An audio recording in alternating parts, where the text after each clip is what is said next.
Hello, my lovely students out there. This is ARK representing ARK 9 dear CS professional and executive students. याद रखिएगा कोई test miss मत कीजिए. Class तो पढ़ाऊंगा यार, लेकिन कोई टेस्ट मिस मत करो. अरे एक बात बताओ यार, देखो सुनो फटाफट सुनो, फिर बहुत इंपॉर्टेंट क्लास डिस्कस करनी है आज. आप टेस्ट कर रहे हो ना, आपके टेस्ट की कॉपीज को मैं अभी एग्जामिन करके आपको बता रहा हूं कि क्या गड़बड़ कर रहे हो. तो एक बात खुद थोड़ा सा दिमाग से, ठंडे दिमाग से सोच के देखो, क्या ये गड़बड़ है तुम्हें मेन एग्जाम में करनी? Of course not. Main exam में गड़बड़ करने का नतीजा 6 महीने इंतजार करना पड़ जाता है. तो टेस्ट मिस मत करो. ऑलराइट. और सबको नहीं कह रहा हूं, कुछ ही हैं ऐसे जो पता नहीं एग्जाम में ही कारनामा करके दिखाएंगे. तो भाई इंतजार मत कीजिएगा, टेस्ट रेगुलर अटेंड कीजिएगा ताकि कोई भी प्रॉब्लम्स होंगी आपकी ड्राफ्टिंग स्किल्स में, आपके आंसर को प्रोवाइड करने में, आपके, या हो सकता है कई बार प्रोविजन गलत करते हो. इवन कई जगह मैंने ऑब्जर्व किया है, आप देखो उसे अदरवाइज मत लो बेटा, समझो इस चीज को. आप ग्रामेटिकल ऐसी गलती करते हो कि सेंटेंस का मीनिंग ही कुछ और बन जाता है. सो ये छोटी छोटी बातें अवॉइड करनी है.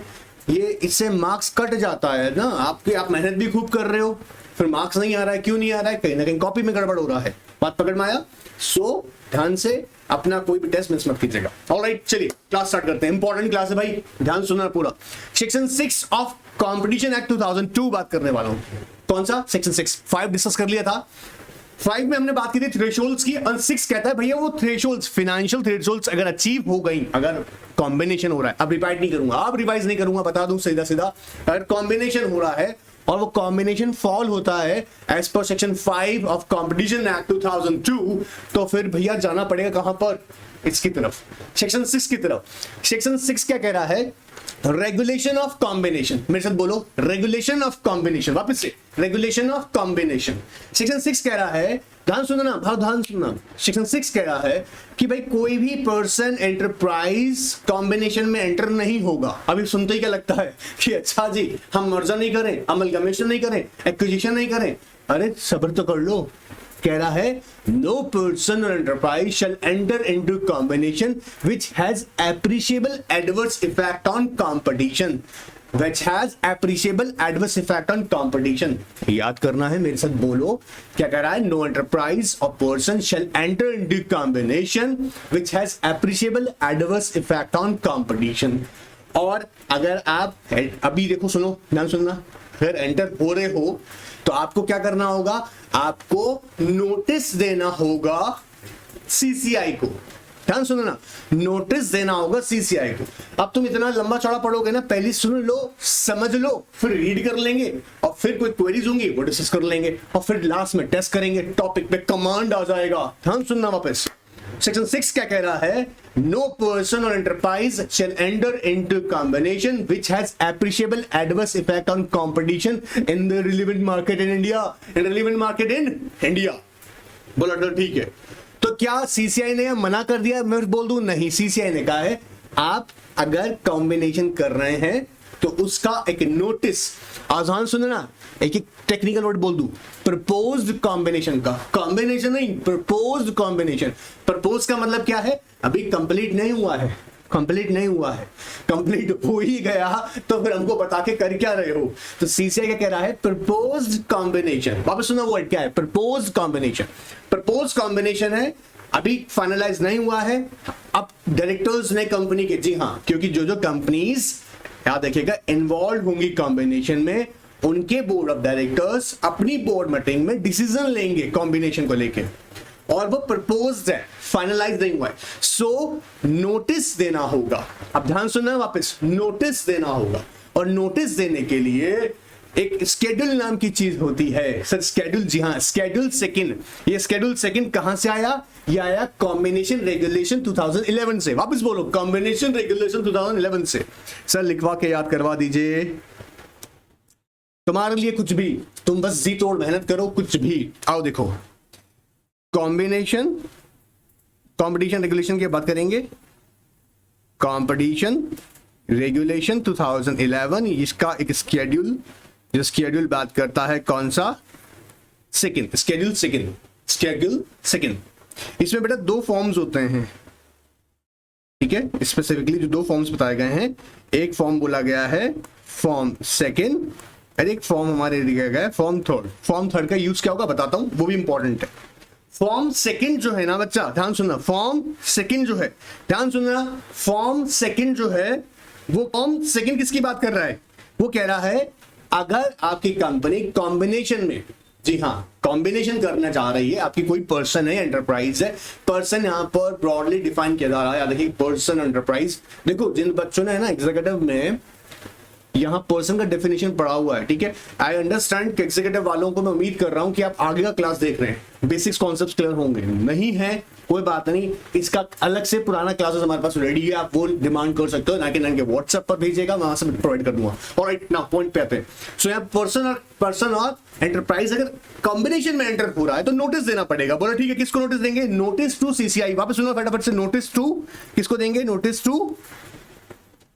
Notice to CCI. सर इतना पोस्टमार्टम क्यों कर रहे हो? अरे यार एक इंपॉर्टेंट इंटरप्रिटेशन इसलिए बता रहे हैं, सीधी सीधी बोल रहे notice to CCI within 30 days of the date of approval of board of director in respect of merger or amalgamation or in respect of execution of any agreement. हो गया? ऐसे लॉ पढ़ते हैं क्या? नहीं ना, आओ ध्यान समझो। Notice to CCI, sir notice to CCI के अंदर फॉर्म कौन सा लगेगा? फॉर्म हमारा होगा सेकंड। फॉर्म होगा कौन सा? बोलो ना, फॉर्म सेकंड। फॉर्म सेकंड कहां से है? स्केड्यूल सेकंड से। स्केड्यूल सेकंड से बोलो, स्केड्यूल सेकंड का form second along with mandatory है जी, अलॉन्ग विद फी के साथ में। और बताना क्या है उसके अंदर? डिटेल, बोलो मेरे साथ में, डिटेल्स ऑफ प्रपोज्ड कॉम्बिनेशन।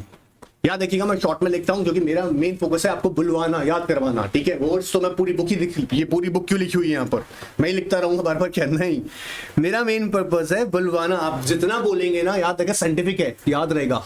तो बोलो form number 2 of which schedule second किसको फाइल करना है? सीसीआई को। कब कर दूं? कॉम्बिनेशन के बाद? Of course not, before completion of combination. Combination completion से पहले यही एक इंपॉर्टेंट इंटरप्रिटेशन बताऊंगा। इंपॉर्टेंट क्या है बताता हूं, है ना। सो नोटिस देंगे सीसीआई को। अब नोटिस जो सीसीआई को दे रहे हैं ना, वो कहता है कब दे दें आप?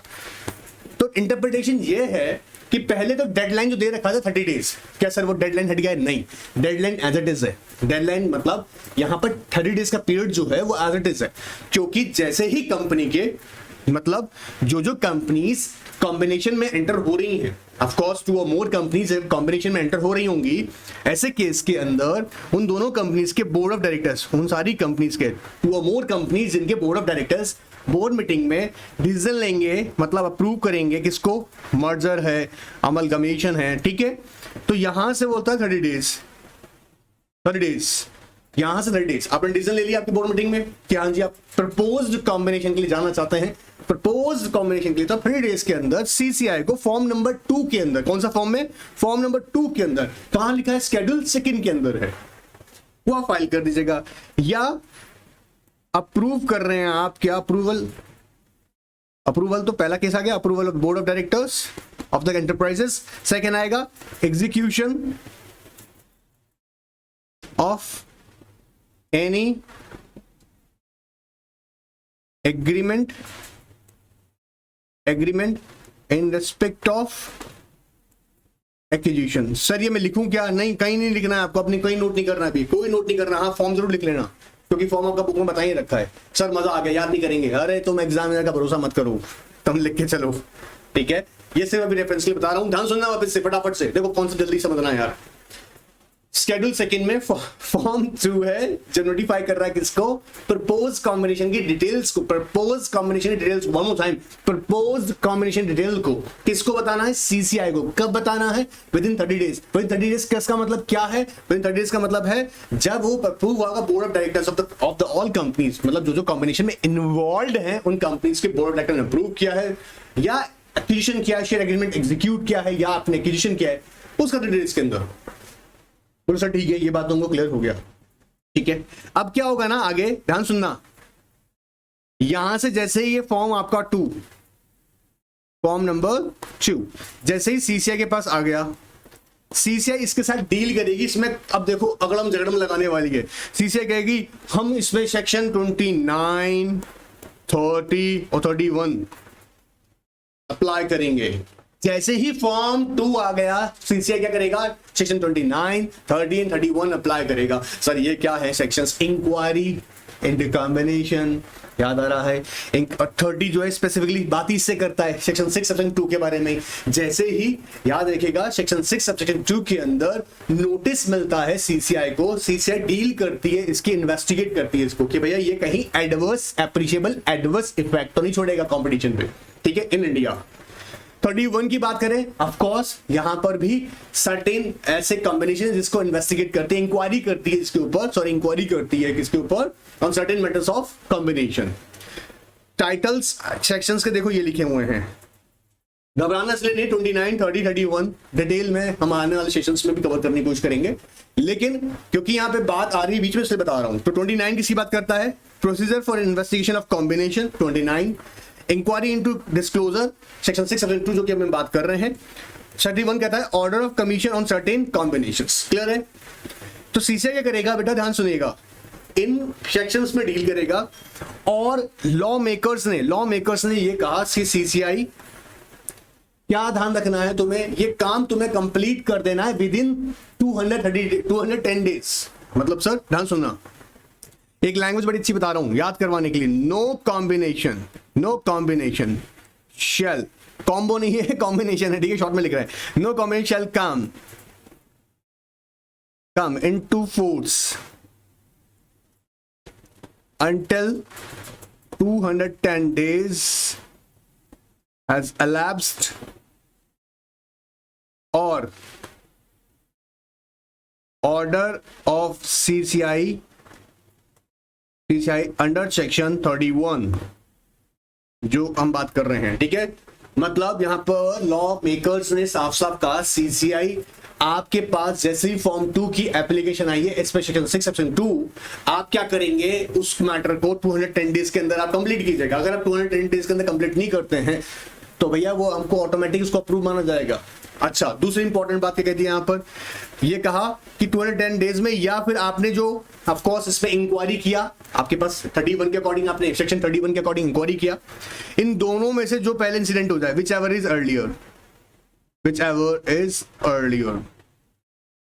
अच्छा, जब हम बोल रहे हैं विच एवर इज अर्लियर, इसका मतलब यहां पे ये कहना चाह रहा है कि 210 डेज हो सकता है 31 के अंदर इंक्वायरी पहले ही कंप्लीट हो गया, बात पकड़ में आ रहा है, 210 डेज के अंदर पहली इंक्वायरी कंप्लीट हो गया, लेकिन 210 डेज तो मैक्सिमम टाइम ही हुआ सीसीआई के पास, समझ में इस बात को, मैक्सिमम टाइम का मतलब कि वो बैठा नहीं रहेगा। अब इसी की वजह से ना, ध्यान सुनना, ये जो मैं बात बता रहा हूं ध्यान सुनना, ये सेक्शन 6 सेक्शन 2 है, 2A, बात पकड़ में आ रहा है, सेक्शन 6 सबसेक्शन 2A है, जो ये मैंने आपको नीचे बात बताया है, ये बात जो बताया है, बात पकड़ में आ रहा। इसी को देखते हुए ना एक एजम्पशंस को क्रिएट किया गया, मतलब एक फ्लेक्सिबिलिटी दी। 2017 में एक नोटिस जारी किया गया, उस नोटिस जारी करने के बाद में ये बताया गया, मतलब मिनिस्ट्री ने जारी किया, ये कहा कि जो 30 डेज का टाइम पीरियड दिया जा रहा है ना यहाँ पर, कि आप 30 डेज के अंदर अंदर ये डेडलाइन जो दे दी है आपको बतानी पड़ेगी about the proposed combination to the CCI, बताना पड़ेगा ना। यहां ये साफ कर दिया कि भाई कंपनी तुम चिंता ना करो, एक बात अपने बुद्धि में रख लो, क्या 30 डेज की डेडलाइन जो है ना वो तुमको नहीं दे रही, 30 डेज के अंदर बताओ, मुझे बताना पड़ेगा, 30 डेज का टाइम तो एज इट इज रहेगा, बट अब क्या होता है कि आपका जैसे ही माइंड मेकअप हो गया कि हाँ जी हम इंश्योर कर रहे हैं भैया हमको एंटर होना ही है कॉम्बिनेशन में, क्योंकि बहुत सारी एस्पेक्ट्स ऐसी होती हैं कॉम्बिनेशन की, जरूरी नहीं है बोर्ड मीटिंग हुआ बट यू नो व्हाट, अपने डिसीजन लिया नहीं लिया, अगर अप्रूवल हुआ नहीं हुआ, so once you have prepared, language में यूज किया गया, once you have prepared for combination कि हाँ भैया मैं तैयार हूं पूरी तरीके से, तब आप सीसीआई को नोटिस दे दीजिएगा, ताकि ध्यान सुनना, ताकि सीसीआई अपनी इन्वेस्टिगेशन या इंक्वायरी उस मैटर पे कर सके कॉम्बिनेशन के बारे में, और ये फाइंड आउट कर सके कि उसका एडवर्स एप्रिशिएबल एडवर्स इफेक्ट है या नहीं। आई बात पकड़ में? तो अब यहां आ जाओ साथ में, क्योंकि अगर मैं तुमको यहां बताता बार बार नहीं, अब लैंग्वेज ले लेते हैं, आओ देखो लैंग्वेज लेते हैं, रेगुलेशन ऑफ कॉम्बिनेशन सेक्शन 6 आओ, regulation of combination section 6 of combination act 2002 prohibits any person enterprises from entering into a combination which has, बोलो ना, which has causes or likely to cause, which has causes or likely to cause, वापस which has causes or likely to cause, causes or likely to cause an appreciable adverse effect on competition with the relevant market India। Sir relevant market क्या होता है, घबराओ मत, सब बताऊंगा, इकट्ठा बता दूंगा तो बुद्धि में कहाँ रखोगे, आगे बताऊंगा, ठीक है। relevant market India ये भी इंपॉर्टेंट है, ठीक है। and if such combination is formed then it shall be void। अब ये लैंग्वेज सुनते क्या लगता है, बोले तो बकवास हो गया, कहाँ रेगुलेट किया, रेगुलेट कर रहे हैं, देखो आप, regulation of combination. No person enterprise shall enter into a combination which causes or is likely to cause an appreciable adverse effect on competition within the relevant market in India, and such combination shall void. Subsection 2 कहता है, subject to the provision contained subsection 1, any person enterprise who or which proposes to enter into a combination give notice in which form number schedule second form second in the form as may prescribe fees which may be determined by regulation, disclose the details of proposed combination, disclose the details of proposed combination. Exam में लिखना है, propose का मतलब सुनना है ना, propose किया है, बात पकड़ मारा, प्रपोज किया है, अभी फाइनलाइज नहीं हुआ, फाइनलाइज ही हो गया तो फिर बात ही खत्म हो गया, फिर काहे का कॉम्बिनेशन, काहे की सीसीआई, इसलिए प्रपोज कॉम्बिनेशन लिखना इस वर्ड को. Within 30 days of, अब डेज कहां से काउंट करेंगे, approval of the proposal relating to merger or amalgamation, जैसे हमने देखा था 5 क्लॉज सी के अंदर, अब the board of directors sir 5 clause C, I hope तुम्हें याद होगा, अब भी लेटेस्ट डिस्कस करते घूम रहे हैं इन सब चीजों को. देखो 5C क्या कह रहा है यहां पर, मर्जर और अमलगमेशन, बोलो मर्जर और अमलगमेशन,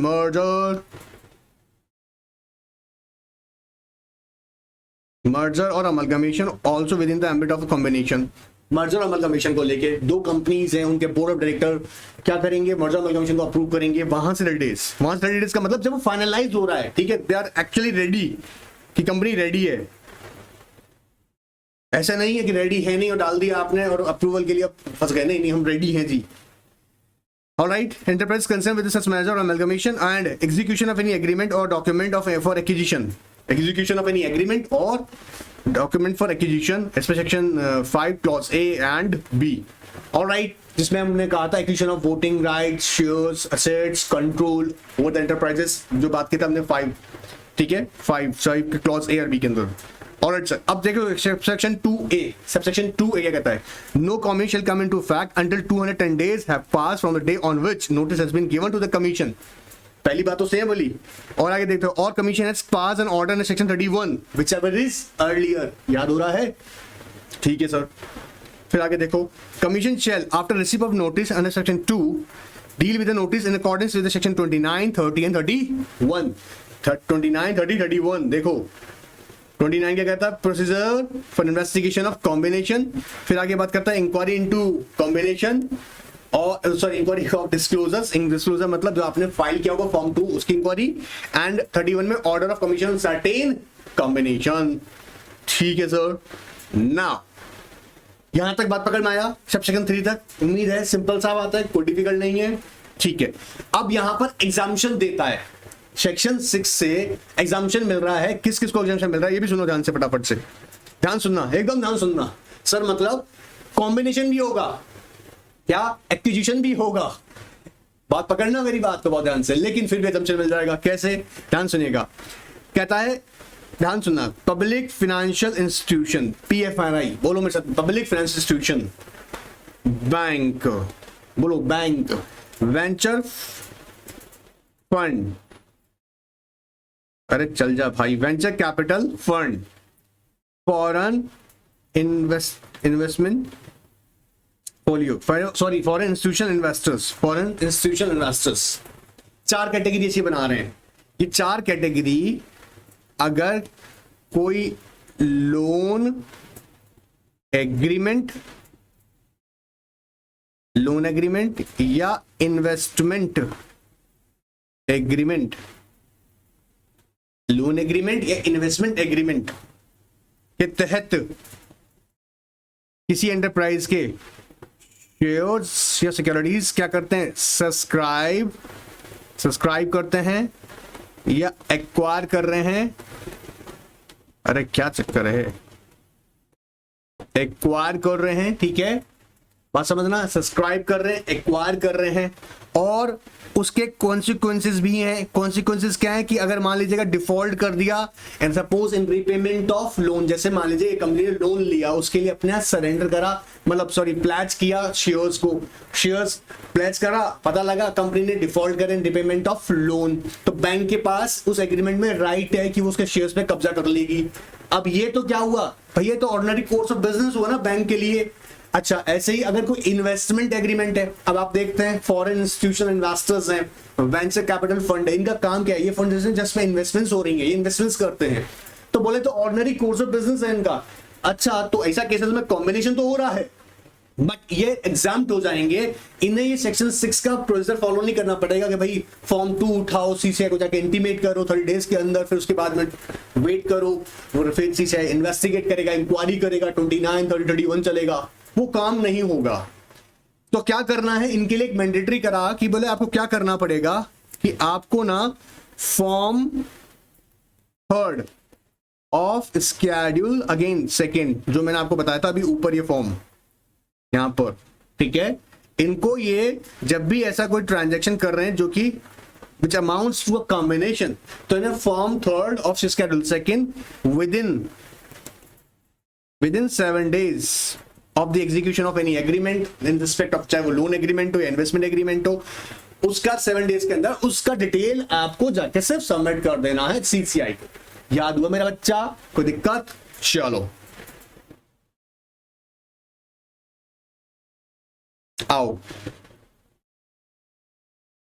Subsection 4 कहता है, the provision of this section shall not apply to a share subscription, financing facility, acquisition by public financial institutions, foreign institutional investors, bank, venture capital fund, present to any covenant of the loan agreement or investment agreement. Loan agreement है या loan investment agreement है, ये क्या करेंगे, intimate करेंगे। PFI है, financial institutional investors, bank, foreign venture capital fund, foreign capital fund, venture capital fund, sorry, reference section 4 shall within 7 days from the date of such acquisition file a form number 3 specified in the circumstances for exercise of such control and consequences default arising out of the loan agreement। अगर default arise हो गया उसके बाद आपने control exercise कर रहे हैं, of course जैसा अगर मैंने कहा रिपेमेंट अगर आप नहीं करा लोन का और क्लॉज में लिखा हुआ था कि भैया आपके शेयर्स बैंक का हो जाएगा, तो कंट्रोल आया, लेकिन वो कॉम्बिनेशन तो हो रहा है, बट वो ordinary course of business category में हो रहा है। और इन्वेस्टमेंट एग्रीमेंट ऐसा केस में भी, याद हुआ ये कहानी मेरे साथ एक बार देखो, कौन कौन लोग हैं बोलो, PFI public institution, bank, foreign capital fund and foreign institutional investors. Form कौन सा है? Form 3 with in 7 days.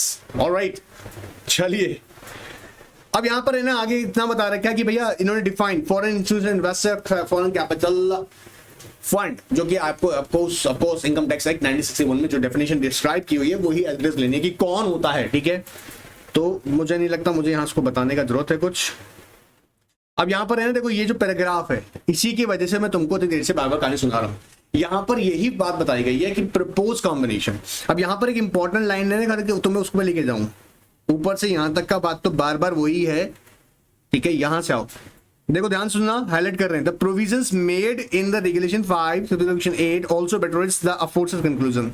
Notice under section 6 subsection 2 is to be given prior to consummation. Consummation मतलब होता है बिफोर द एक्सपायरी, कंसम्मेशन मतलब होता है expiry, ठीक है, एंड ऑफ द पीरियड। यहां पे चाहो तो नोट कर लो भाई, expiry before the prior to the consummation of the acquisition। ये मैंडेटरी है कि प्रपोज, इसलिए बार बार वर्ड यूज कर रहा हूं, प्रपोज कॉम्बिनेशन। कॉम्बिनेशन हो गया उसके बाद नोटिस देने जाओगे नहीं, लेजिस्लेचर ने स्पेसिफिकली कहा है, लैंग्वेज में लिखा हुआ है, प्रपोज कॉम्बिनेशन की डिटेल्स देनी है। X post facto notice not contemplate under the provision of section 672। X post मतलब बैकडेटेड, कि कॉम्बिनेशन तो हो गया, अब आके बताने आया हूं सर वो हमने कॉम्बिनेशन क्या था उसकी खबर देना आए थे आपको। अरे नहीं भाई, पहले बताना है। अब इसको है ना, आप बहुत कॉम्प्लिकेटेड नहीं है चीज, मैंने कई जगह ऑब्जर्व किया कि लोग उसको बहुत कॉम्प्लिकेटेड बना रहे हैं। अरे सिंपल सा बात है, समझने क्या है, यहाँ इंटरप्रिटेशन क्या चीज की है कि वो एक्स पोस्ट फैक्टो नोटिस नहीं होगा। एक्स पोस्ट फैक्टो मतलब बैक डेट से, आपने आज का तारीख में कर लिया कॉम्बिनेशन, कंप्लीट हो गया, फिर आप क्या कर रहे हो, बैक डेट का नोटिस बता रहे हो। Same would be violation of the provision of the act। Clear? Same ये बोल रहा है assumption from filing notice within 30 days। assumption क्या था, नहीं करना है फाइल, नहीं फाइल तो करना है। यहां पर भी समझना, इसमें भी गड़बड़ मत कर देना। 30 डेज की जो डेडलाइन होती थी ना, वो क्या करती थी समझो। 30 डेज का मतलब ये हो कि आपको आपने अगर बोर्ड मीटिंग किया और अभी इस बोर्ड मीटिंग के अंदर सिर्फ डिस्कशन हुआ है, ठीक है, कोई स्पेसिफिक कोई कंक्लूजन आपने ड्रॉ नहीं किया है। तो पहले तो ये था कि इसका मतलब जाओ और भैया फाइल करना पड़ेगा, हाँ यही था, समझना। बोर्ड मीटिंग हुआ, अभी हमने सिर्फ कुछ इंपॉर्टेंट फैक्ट्स को कंसीडर करने के लिए बोर्ड मीटिंग किया है, लेकिन ये मीटिंग जो है मर्जर अमलकमीशन से रिलेटेड है। अब पहले तो लैंग्वेज में क्या था कि 30 डेज, मतलब आपने मीटिंग किया, इसकी इंटीमेशन फटाक से दो। बोला यार अभी तो गड़बड़ है, अभी तो हमको लग रहा है बहुत सारे फैक्ट्स में कंसीडर करने हैं। तो यहाँ पर 30 डेज की रिलैक्सेशन का मतलब यहाँ पे ये है कि बताना तो है, but once you prepared your mind, मतलब कंपनी प्रिपेयर हो चुका है कि हाँ जी हम एंटर होंगे।